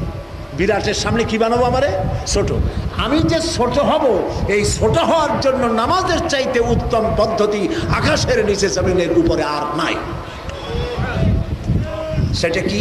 সেটা হলো নামাজের জায়নামাজে দাঁড়াও, দাঁড়ায় গেলাম, এবার হাত উঁচু করো। এই হাতটা অনেকে বোঝে না, এই কানের ধারে নেয়, উপরে নেয়, কান ধরে টানাটানি করে, দিশা করতে পারে না কি করবে। এগুলো জানিয়ে নেবেন কেমনে করে, ওগুলি মশলা করেন বলবো না। হাতটা এভাবে উঁচা করো, আঙ্গুলগুলো কেবলার দিকে একটু ঝুঁকায় রাখো, এভাবে করো। তারপরে চোখটা রাখো ওখানে, এরপরে হাত বাঁধো। হাত যখন বাঁধলাম তখন আমি আসামি হয়ে গেলাম, চোখ আর এদিক ওদিক যাইতে পারবে। যখন রুকুতে গেলাম তখন আমি দাসানুদাস হয়ে গেলাম। যখন সেজদা দিলাম তখন আমি বলে কোনো জিনিস আর রইল না। আমার আমিত্ব, আমার ফখর, আমার গৌরব সব মাটির সাথে মিশে চলে গেল। এই নাক আর কপাল, নাকটা হলো সম্মানের প্রতীক, কপালটা হলো ভাগ্যের প্রতীক। মানুষে বলে না যে আমার কপাল পুড়ে গেছে, নারায়ণগঞ্জে বলে কপাল পুড়ে গেছে, তার মানে কি কপাল আগুন লাগছে না, মানে ভাগ্য নষ্ট হয়েছে। আর বলে লোকেরা ভাই আমার তো নাক কাটা গেছে, আসলে কি নাক কাটছে কেউ? তার মানে হলো শরম পাইছে, শরম পাইছে। নাক হলো মর্যাদার প্রতীক আর কপাল হলো ভাগ্যের প্রতীক। জমিনটা যদি কাগজ হয় তাহলে প্রতিদিন 24 ঘন্টায় 5 বার আমার নাক আর কপাল দিয়া, নাক আর কপাল নামক কলম দিয়া জমিন নামক কাগজের উপরে দাসখতে সই করে দেব আমি আল্লাহ, আমি একমাত্র তোমার গোলাম, অন্য কারো গোলাম নই। এটা আমাকে বলতে হবে, স্বীকার করতে হবে। ঘুমের থেকে উঠে একবার, কাজের ফাঁকে জোহরে আর একবার, বিকেলে টিফিন করতে গিয়ে আর একবার, দিন শেষ আর একবার, রাতে শুতে যাচ্ছ আবারও প্রমাণ করো সেজদা দিয়া তুমি আমার গোলাম। সুবহানাল্লাহ, সুবহানাল্লাহ। এই জন্য মাথা নিচু করা বাদ দিতে হবে। কত মুসিবত দেন, পীর সাহেব আসলেই কত মুসি উঠতে হবে। কেন? ওই পায়ে ঢুকছে কি? কিছু পীর আছে মুরিদ দেখলি পাও আগে বাড়াইতো। আস্তাগফিরুল্লাহ। বলেন, হাদিস দিয়ে প্রমাণ করে। সাহাবায়ে কেরাম রাসূলুল্লাহর হাতে চুমো খেয়েছেন, সুবহানাল্লাহ বলেন। রাসূলুল্লাহর কপালে, মাথার উপরে চুমো খেয়েছেন, অসংখ্য হাদিস আছে। প্রিয় ভাই সব, কত মুসি করতে গেলে মাথাটা নিচু হয়ে যায়। জামাইরে কয় বড় বেয়াদব জামাই। কেন? শ্বশুরকে পায়ে হাত দিয়ে সালাম করলো না। সালাম হলো আল্লাহর নাম, সালাম কার নাম? পায়ের সাথে তো সম্পর্ক কি? এগুলো বাদ দিতে হবে। মাথা নিচু আমি আল্লাহ ছাড়া কারো সামনে করব না। দেখছেন অবস্থা? এই যে হাতি বলেন, বাঘ বলেন, সিংহ বলেন, সব প্রাণী খেতে যখন যায়, খাবার খায়, খাবারের উপরে মাথা রেখে। বলেন ঠিক কিনা? গরু, ছাগল, মুরগি খাবারের উপরে, অর্থাৎ রিস্ক, রুজির উপরে যেটা খায়, খাবারের উপরে মাথাটাকে, ঠিক কিনা কর? খেয়াল করেন, সব প্রাণী খায় রিজেকের উপরে মাথা রাখা। মানুষকে আল্লাহ রাব্বুল আলামিন সম্মানিত করেছেন। ওয়ালাকাদ কাররামনা বানি আদম, আদম সন্তানকে আল্লাহ সম্মানিত করেছেন। মাথাটা আল্লাহ ছাড়া কারো সামনে নত হবে না। এই জন্য মানুষ একমাত্র প্রাণী, যখন খাবার খায় তখন তার মাথাটা নিচু হবে না রিজিকের সামনে। খাবারগুলি সামনে থাকবে, হাত দিয়ে উঠায় মুখে দেবে। তার মানে হলো মানুষের মাথা নত হবে রিজিকের সামনে, রুজির সামনে মাথা নত হবে না। মাথা নত হবে রাজ্জাকের সামনে, আল্লাহর সামনে মাথা নত হবে। এই জন্য ইবাদতের জন্য সর্বপ্রথম নিজেকে ছোট করা হচ্ছে নামাজের মধ্যে। আমি যখন প্রথম পার্লামেন্টে গেছিলাম, যাই দেখি সবাই রুকু দেয়। আমি জিজ্ঞেস করলাম, ভাই এরকম রুকু দেয় কেন? আব্দুল মান্নান সাহেব, বিএনপির সময় যিনি বিমান প্রতিমন্ত্রী ছিলেন, উনি আমার পাশে, আমরা বসতাম। আমি তো জানি না, নতুন গেছি। ভাই রুকু দেয় কেন সবাই? বলছে না রুকু না, আপনি তো বোঝেন না। বসবো কি করে, আসি নেই কোনোদিন। এইটা হলো পার্লামেন্টের নর্মস। সেইটা আবার কি? যে এখানে ঢুকতে গেলে স্পিকারের কাছে মাথা ঝুঁকাইয়া মাথা নত করিতে হইবে, সম্মান প্রদর্শনের জন্য। সর্বনাশ! আমার ইমানে বাধা দিল। এইটা তো হইতে দেওয়া যাবে না। কেমনে বন্ধ করে তাও তো আমি জানি না। পার্লামেন্টের নতুন কিছু কথা কয় কেমনে তাও তো বুঝি না। এমনি তো লাখো মানুষের সামনে কথা বলতে পারি, পার্লামেন্টে কোনটা কইতে গিয়ে আবার বন্ধ করে দেয় মাইক, তা তো জানি না। আমার 2-3 দিন বুঝলে সময় লাগবে, বুঝলে। তারপরে বুঝে ফেলেছি কাম। এরপর পয়েন্ট অফ অর্ডারে দাঁড়াই গেছি। বললাম মানুষ স্পিকার, তখন স্পিকার ছিলেন হুমায়ুন রশিদ চৌধুরী, আল্লাহ তার ভালো করুন। আমি বললাম যে আমি রুলস অফ প্রসিডিওরের 267 আর্টিকেল নাম্বার আর আমার কনস্টিটিউশনের 8ম ধারা, এই দুটোর মধ্যে সাংঘর্ষিক হয়েছে। আমার সংবিধান বলছে প্রত্যেকটি নাগরিকের, এদেশের নাগরিকদের সব কিছুই হবে আল্লাহর উপরে অবিচল আস্থা এবং ইমানের উপরে ভিত্তি করে। প্রেসিডেন্ট শহীদ জিয়াউর রহমান সাহেব এটা লিখে গিয়েছিলেন, আল্লাহ তাকে জান্নাত দিই, বলেন আমিন। ওইখানে লেখা আছে আল্লাহর উপরে ইমান এবং তার উপরে ভক্তি, অবিচল আস্থা হবে আল্লাহর উপরে। আর এইখানে লেখা আছে আপনার সামনে আপনারও সম্মান করার জন্য মাথা ঝুঁকানো। অথচ আল্লাহ তাআলা বলছেন ওয়ারকাউ আসজুদু রব্বাকুম, তুমি তোমার রব ছাড়া আর কাউকে তুমি রুকু সেজদা করতে পারবে না। আর এটা রুকুর শামিল। আমি প্রায় 15 মিনিট হবে কোরআন আর হাদিস দিয়ে বিষয়টারে বুঝাইলাম।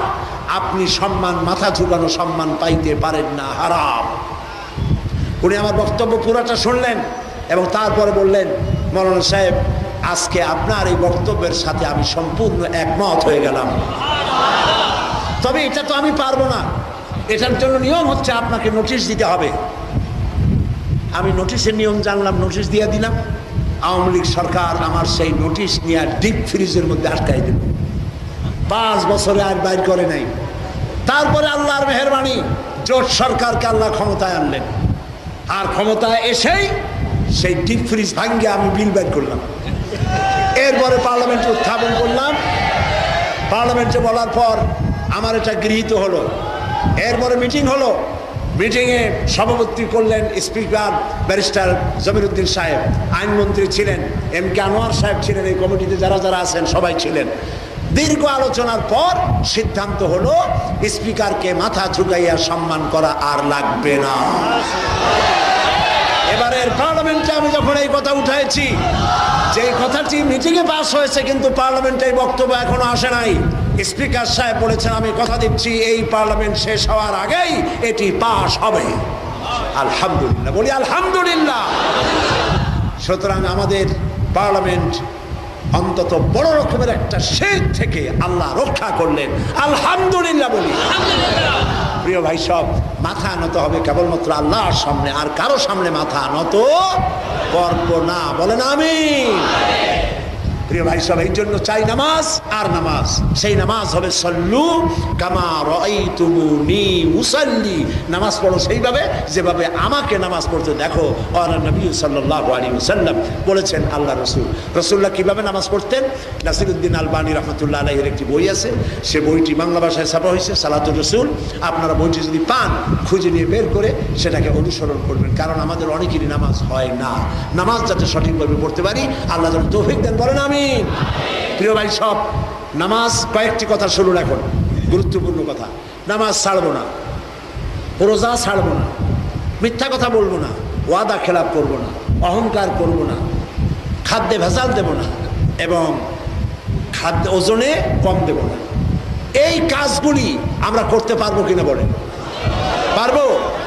যারা যারা পারবো শুধুমাত্র তারা তারা যেন হাত উঁচু করি, বলেন আয় আল্লাহ তোমার পবিত্র নামে কসম করি, ওয়াদা করি, শপথ করি, যতদিন পর্যন্ত মালাকুল মউত আমার মাথার কাছে না আসতেছে ততদিন পর্যন্ত ফরজ নামাজ, ফরজ রোজা আর ছেড়ে দেব না, আর ছেড়ে দেব না, আর ছেড়ে দেব না।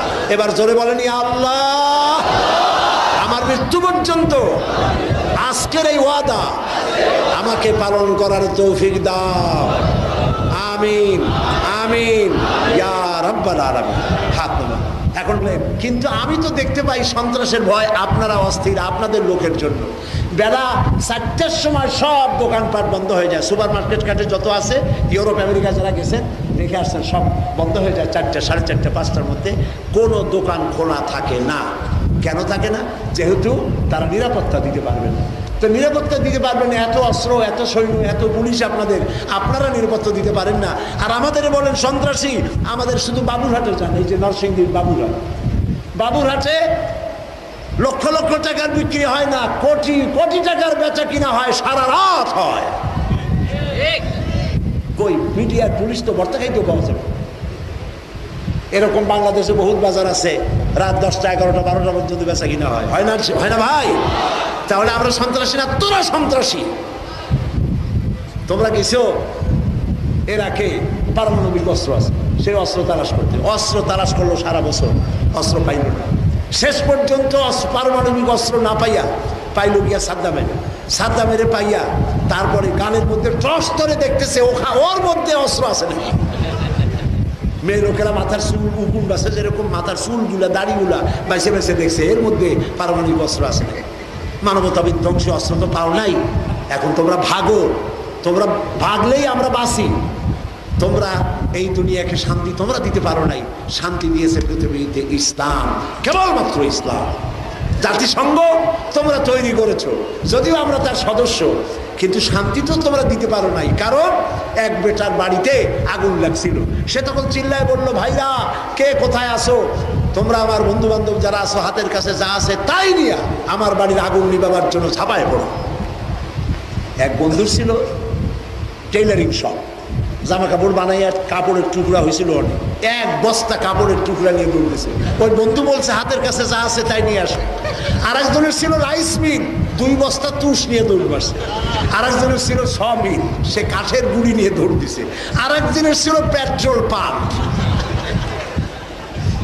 এখন বুঝেন এই সব জিনিস নিয়ে যখন আগুনের মধ্যে ঢাললো, যাও বেচারা দুই একখানা খুঁটি বাঁচত, তাও আর থাকলো না। জাতিসংঘ কি, আমি জাতিসংঘের সামনে মাহফিল করেছি। ওই জায়গাটার নাম হলো, রাস্তাটার নাম 42nd স্ট্রিট। 42nd স্ট্রিটের সামনে প্রায় 1.5 লক্ষ লোক ছিল আমার সামনে। এটা ছিল 29শে নভেম্বর, মুসলিম ডে প্যারেড ছিল। সেখানে ওরা আমাকে গ্র্যান্ড মার্শাল উপাধি দিয়েছিল। সেখানে 25 মিনিট ইংরেজিতে বক্তব্য রাখার পর 2 জন সাদা খ্রিস্টান মঞ্চে মুসলমান হয়ে গিয়েছিল। আমি সেইখানে জিজ্ঞেস করছিলাম, এই যে জাতিসংঘের বিশাল বিল্ডিং, এই বিল্ডিংয়ে এই জায়গায় আগে কি ছিল? তারা বললো এটা ছিল কসাইখানা। নিউ ইয়র্কের এটা ছিল এই সিটির কসাইখানা। এখানে শুয়ার, গরু, ছাগল জমা হতো, এখান থেকে গোশত চতুর্দিকে বিক্রি হইতো। তা আমি বললাম যে কাজ খারাপ হয় নাই, যেখানে পশু জবাই হইতো সেখানে এখন অফিসিয়ালি মানুষ জবাই হয়। গোটা পৃথিবীর গরিব রাষ্ট্রগুলি মারার ব্যবস্থা করা হয়েছে। ওদের জন্য কোনো আইন কানুন নাই। আমেরিকান সৈন্য পৃথিবীর যে কোনো দেশে নামতে পারবে, যে কোনো ব্যক্তিকে ধরে নিতে পারবে, ওর কোনো অপরাধ নাই। আহমদ ইয়াসিনের মতো একজন আজীবন পঙ্গু মানুষ, যিনি সারাটা জীবন হুইল চেয়ারে করে চলেছেন, কত বড় জানোয়ার হলে পরে ক্ষেপণাস্ত্র নিক্ষেপ করে একজন নামাজি পরহেজগার আল্লাহর ওলি তাকে দুনিয়া থেকে বিদায় করে দিল। সেই ইহুদিরা ওর কাছে সন্ত্রাসী না, সন্ত্রাসী শুধু মুসলমানেরা। ও বলে কি, সে লোক বলতেছে শ্যারন নাকি শান্তির পায়রা বিশ্বে। আমি বলি শ্যারন যদি হয় শান্তির পায়রা, তাহলে অশান্তির শকুন হবে কে? সারা পৃথিবীকে জ্বালায় পোড়ায় মারলো, জ্বালায় পোড়ায় মারলো সারাটা দুনিয়াকে। সন্ত্রাসী আমরা নই, বরং সন্ত্রাসী তোমরা। আমার যুবকেরা, আমি এই কয়েকদিন ধরে অনেক প্রোগ্রাম থাকায় ক্লান্ত আমি, তারপরেও নারায়ণগঞ্জের কারণে আল্লাহর রহমতে আমি কথা বলতে আনন্দ পাচ্ছি, আলহামদুলিল্লাহ। যেহেতু নারায়ণগঞ্জের সাথে আমার সম্পর্ক খুব গভীর সম্পর্ক। আমি এখানে দেখতে পাচ্ছি বৃদ্ধ দাড়িপাকা মানুষের সংখ্যা যদি হয় 2%, তাহলে 98% সব তরুণ আর যুবক মাহফিল ভরে বেড়েছে। সুবহানাল্লাহ। এই দৃশ্য শুধু নারায়ণগঞ্জের নয়, যেখানে যাই সেখানে এইটা দেখে বামপন্থীরা অস্থির। তাই সাইদিকে গ্রেফতার করো, তারে বন্ধ করো, হাজারো চেষ্টা। এটিএনে তার কথা যাতে প্রচার না হয়। দেখো, আমার থেকে লোককে বিচ্ছিন্ন করতে পারবে না, কারণ আমি ব্যক্তি প্রতিষ্ঠার জন্য সারা জীবন কাজ করি নাই। কানে ধরে বলতেছি, আমি কাজ করতেছি আল্লাহর কোরআনের জন্যে। আমি আমার জীবন দিতে প্রস্তুত আছি। আমি কখনো ভয় পাওয়া লোক নই। জীবনের ঝুঁকি নিয়ে কথা বলি। জীবনে 6 বার ডাইরেক্ট মৃত্যুর মুখোমুখি হয়েছি, তারপরে আল্লাহ তাআলা দয়া করে বাঁচিয়ে রেখেছেন। আমার থেকে মানুষ সরানো যাবে না, যেহেতু আমি কোরআনের কথা বলতে আসি। যারা আমাকে জনগণ থেকে বিচ্ছিন্ন করতে চাও, তোমরা জনগণ থেকে বিচ্ছিন্ন হয়ে যাবা। তোমাদের আমরা চিনি। আজ যারা 30শে এপ্রিল এই গভর্নমেন্টকে ফেলে দেওয়ার জন্য ঐক্যবদ্ধ হয়েছেন, তারা কারা? বড় বড় রাজনৈতিক এতিমেরা, রাজনৈতিক এতিম। বড় বড় জিরো, 0 + 0 + 0 + 0 = বিগ জিরো। কিছু করতে পারবে না। কালকে আমি পল্টনে বলেছি, সরকার কি একটা কলা গাছ যে নদীর ভাঙ্গনের উপরে দাঁড়ানো, আর কেউ এসে আঙ্গুল দিয়ে ঠেলা দেবে আর কলা গাছ ছিটিয়ে পড়ে যাবে? সরকারকে 5 বছরের জন্য জনগণ ভোট দিচ্ছে। কয় বছর? কেবল হয়েছে 2.5 বছর। কাজে অপেক্ষা করেন, কদুর তেল মাথায় দেন, মাথা ঠান্ডা থাকবো।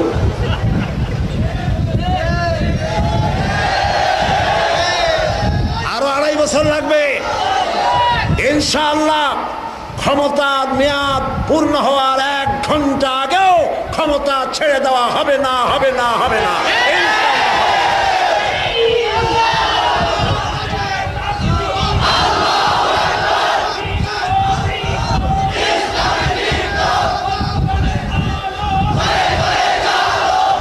ব্যাস, এই সরকারের অপরাধ কি?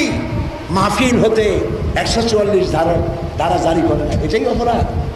আপনাদের সময় গত 5 বছর সমানে হরতাল, সমানে 144 ধারা। সাইদিকে প্রবেশ করতে দেওয়া হবে না। সমস্ত মাহফিলগুলিতে 144 ধারা জারি করা হয়েছে, ঠিক না? ওরা 144 জারি করছে, জনগণ এটাকে 288 বানাই দিচ্ছে। ঠিক কিনা কর? তোমাদের এমপি আর মন্ত্রীরা বাধা দিয়েছে তাফসীরের মাহফিলে, আর এখন তাফসীরের মাহফিলে মন্ত্রী আর এমপি মঞ্চ ভরা থাকে। আলহামদুলিল্লাহ। তাহলে সরকারের অপরাধ কি? এই যে দাড়িওয়ালা টুপিওয়ালারা আরামে মাহফিল করতে পারে, সেই জন্য তাদেরকে 2.5 বছরের মধ্যে নামায় দাও। এই সরকারের অপরাধ কি? এই যে তোমরা 252টি মাদ্রাসা বন্ধ করেছিলে, আর এই সরকার এসে 252টি মাদ্রাসাকে খুলে দিয়েছে, এই অপরাধে নামায় দিতে হবে। তোমরা শুধু প্রাইমারি স্কুলের ছাত্র ছাত্রীদেরকে বই কলম, খাতা কলম, শিক্ষার উপকরণ ফ্রি দিয়েছিলে, ইবতেদায়ী মাদ্রাসাকে দেও নাই কিছুই।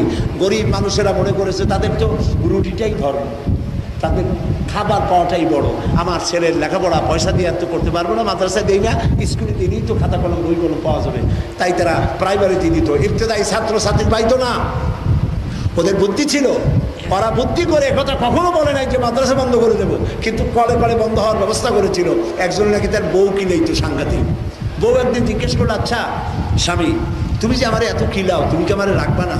স্বামী কয় যে কিলের ওজন বুঝে 4 পাউন্ড রাখবো কিনা? মাদ্রাসা বন্ধ করবো এই কথা তারা বলবে না, কলে কলে বন্ধ করে দেবে। তাই তারা প্রাইমারি স্কুলগুলিকে সাহায্য করেছে, ইবতেদায়ীকে দেয় নাই।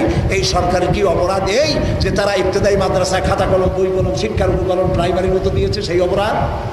শুধু তাই না, ইবতেদায়ী মাদ্রাসার সব শিক্ষককে প্রাইমারি স্কুলের মতো বেতন ভাতা দেওয়া হবে। আমি সেদিন পার্লামেন্টে কথা উঠাইছিলাম যে মসজিদের ইমাম আর মুয়াজ্জিনগুলি সব থেকে বেশি অবহেলিত, তাদের চাকরি যায় কথায় কথায়। আনফরচুনেটলি প্রায় প্রত্যেকটি মসজিদের সেক্রেটারি, মোতাল্লি, ক্যাশিয়ার, সভাপতি হয় ধর্মনিরপেক্ষ মতবাদে বিশ্বাসী লোকেরা। ফলে আলেমদের কোনো মর্যাদা সেখানে নাই। মুরগিতে মসজিদে পায়খানা করলো কেন, এই জন্য ইমামের চাকরি যায়। তুমি রাজনৈতিক কথা মেম্বরে দাঁড়াইয়া জুমার দিন বললা কেন, তার চাকরি চলে যায়। আমি পার্লামেন্টে এটা বলেছি, ইমাম মুয়াজ্জিনদের সার্ভিস রুল চালু করতে হবে। আপনারা জানেন নোটিশ 2 রকম হয়, একটা গৃহীত হয় আর একটা গৃহীত হয় না। কল অ্যাটেনশন নোটিশ 71, আমার ওই নোটিশটা গৃহীত হয়েছিল। মন্ত্রী আমার এই প্রস্তাবের জবাবে ধর্ম প্রতিমন্ত্রী বলেছেন, গত 1 বছরের মধ্যে আজকের যে প্রস্তাব এসেছে সারা পার্লামেন্টের মধ্যে এটি হলো শ্রেষ্ঠ প্রস্তাব। সরকার একমত হয়েছেন। বর্তমান সরকার ইমাম মুয়াজ্জিন কল্যাণ ট্রাস্ট গঠন করে 4 কোটি টাকা দিয়া এর পরিকল্পনা শুরু করেছেন, এবং ইমাম মুয়াজ্জিনদের সার্ভিস রুল আন্ডার প্রসেসিং, এটা প্রসেস হচ্ছে। খুব শিগগিরই এদেশের মুয়াজ্জিনরা সরকারিভাবে বেতন ভাতা পাবে। এগুলি অপরাধ, এই অপরাধে 2.5 বছরের মধ্যে নামতে হবে। কাজী আমি আপনাদেরকে চিকিৎসার জন্য বলবো, আপনারা চিকিৎসা করেন, জি চিকিৎসা করেন। সেই চিকিৎসা মনে হয় খুব ভালো হবে, হয় হেমায়েতপুর আর না হয় কদুরতেন। প্রিয় ভাই সব, এই সরকার এদেশের মুসলমানদের আরেকটি গুরুত্বপূর্ণ দাবি মেনে নিয়েছে। কাদিয়ানীদের বিরুদ্ধে আবহমান কাল থেকে এই দেশের মানুষের দাবি ছিল কাদিয়ানীদেরকে নন মুসলিম মাইনরিটি ঘোষণা করা হোক। কোন সরকার মানে নাই। বর্তমান সরকার, জোট সরকার, যেহেতু ইসলামী মূল্যবোধ এবং জাতীয়তাবাদের, বাংলাদেশি জাতীয়তাবাদে বিশ্বাসী সরকার, তাই দেশের আলেম ওলামা এবং তাওহীদবাদী জনতার দীর্ঘদিনের দাবির প্রেক্ষিতে সরকার ঘোষণা দিয়েছে কাদিয়ানীদের বই বিক্রি, বিপণন, সংরক্ষণ সরকারিভাবে নিষিদ্ধ ঘোষণা করা হলো, বন্ধ করে দিয়েছে। এইটা বলার পর বিরোধী দলীয় নেত্রী তিনি বলেছেন কে মুসলমান আর কে মুসলমান নয় এটা বলার দায়িত্ব আল্লাহ, সরকারের এটা বলার কোনো দায়িত্ব নাই। এটা বলা হলো খোদার উপরে খোদগিরি করা। আমি বলেছি আল্লাহ কে মুসলমান নয় এই কথা উনি হয়তো না জানতে পারেন, কিন্তু আল্লাহ 1500 বছর আগে এর মধ্যে বলে দিয়েছেন কে মুসলমান আর কে মুসলমান নয়। 1500 বছর আগে এর মধ্যে ফয়সালা করে দেওয়া হয়েছে। তিনি বলেছেন সরকার নাকি এটা মানবাধিকার লঙ্ঘন করেছেন এই আইন করে। সরকার নাকি ফ্রিডম অফ স্পিচ, বাক স্বাধীনতাকে বন্ধ করেছে। এই কথা বলে এ দিয়ে গণতন্ত্র নস্যাৎ করা হয় নাই, বাক স্বাধীনতা বন্ধ করা হয় নাই, মানবাধিকার লঙ্ঘন করা হয়নি, বরং মুসলমানদের দাবি মেনে নেওয়া হয়েছে। আর তিনি কাদিয়ানীদের পক্ষ অবলম্বন করে বাংলাদেশের 14 কোটি মুসলমানের কলিজার উপরে আঘাত হেনেছেন। এদেশের মুসলমানের এই আঘাতের জবাব দেবে আগামী নির্বাচনে ইনশাআল্লাহ। যারা কাদিয়ানীদেরকে পক্ষ সমর্থন করে বিবৃতি দিয়েছে, বাংলাদেশের মুসলমানেরা তাদেরকে ভোট দেবে না।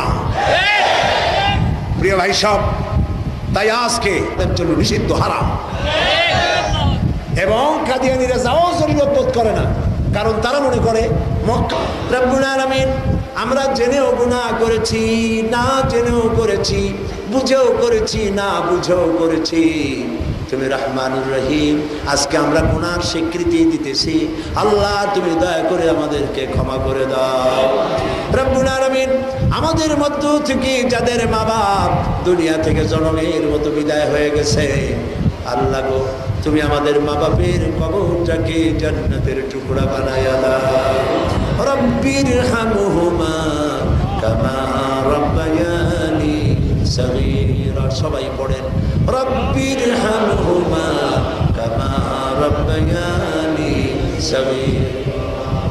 আয় আল্লাহ, আমাদের আব্বা কত যত্ন করেছেন আমাদেরকে, কত কষ্ট করে মানুষ বানাতে চেষ্টা করেছেন। আজ আব্বা বেঁচে নাই, নাম ধরে কেউ ডাকে না, ঘাড়ে কেউ হাত বুলায় না, পিঠে হাত বুলায় না আদর করে। রব্বুল আলামিন আব্বা যাদের মারা গেল কবরটাকে বেহেশত বানাও। আমাদের গর্ভধারিণী জনম দুঃখিনী মা, একটা অক্ষর মা, সারা দুনিয়ার মধু এই অক্ষরটার মধ্যে আল্লাহ তুমি ঢুকাই দিছো।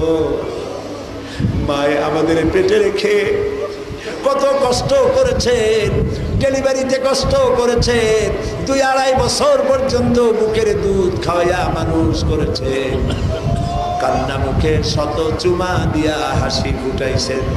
ওই মা যারা দুনিয়া থেকে বিদায় হয়ে গেল, আল্লাহ মায়ের কবরটাকে বেহেশত বানাইয়া দাও। রব্বুল আলামিন আমাদের মা বাপ যাদের বেঁচে আছেন, খেদমত করার তৌফিক আমাদের দাও, তাদের স্বাস্থ্য ভালো রাখো, ঈমান ভালো রাখো। আরেকটি দোয়া করি, আমাদের মা বাপকে বিছানায় ফালাইয়া প্যারালাইসিস করে আল্লাহ তাদেরকে মেলো না, নিজে নিজে খাইতে পারে, পড়তে পারে, হাঁটতে পারে, টয়লেটে যেতে পারে, সুস্থ অবস্থায় ঈমানের সাথে তোমার কাছে উঠাইয়া নিও। রব্বুল আলামিন तमाम পৃথিবীতে মুসলমানের আজ বড়ই বিপদে আছে। আল্লাহ আল্লাহ তুমি মুসলমানদের উপরে রহমত নাজিল করে দাও। রব্বুল আলামিন আমরা গুনাহগার, 1000 বার সত্য, আমরা নাফরমান লাখবার সত্য কথা, তারপরে বিনীতভাবে তোমার কাছে ফরিয়াদ করি মাবুদ, আমাদের গুনার কারণে কাফের দিয়ে আমাদেরকে মার খাওয়াইও না। রব্বুল আলামিন ইরাক, আমাদের ইরাকে কোনো আত্মীয় স্বজন নাই, ইরাকের মুসলমানদের সাথে আমাদের সম্পর্ক, ওরা মুসলমান আমরাও মুসলমান। আল্লাহ তাআলা গত বছর এই সময় যারা ইরাকে কোটি কোটি টাকার মালিক ছিল, আজ সেই মালিকগুলি কোটি কোটি টাকার মালিক ব্যক্তি আজ 1 প্যাকেট বিস্কুট, 1 খান রুটি, 1 গ্লাস পানির জন্য কাফেরের কাছে হাত বাড়ায়। ইরাকের পাকদামান মহিলারা, ইরাকের মা বোনদের গায়ে কাফের সৈন্যরা অস্ত্র তালাশের নামে তাদের গায়ে হাত দেয়। রব্বুল আলামিন ইহুদিরা, আহমদ ইয়াসিন বুড়া মানুষ, পঙ্গু মানুষ, সারা জীবন পঙ্গু, আল্লাহ সেই মানুষটাকে দুনিয়া থেকে বিদায় করে দিল। আমাদের কিবলাই উলা বাইতুল মুকাদ্দাস তারা ঘিরে ফেললো। রব্বুল আলামিন তুমি মুসলমানদেরকে আর জুলমের শিকার বানাইও না, আমাদের গুনাহ খাতা মাফ করে দিয়া রব্বুল আলামিন তামাম দুনিয়ায় মুসলমানদেরকে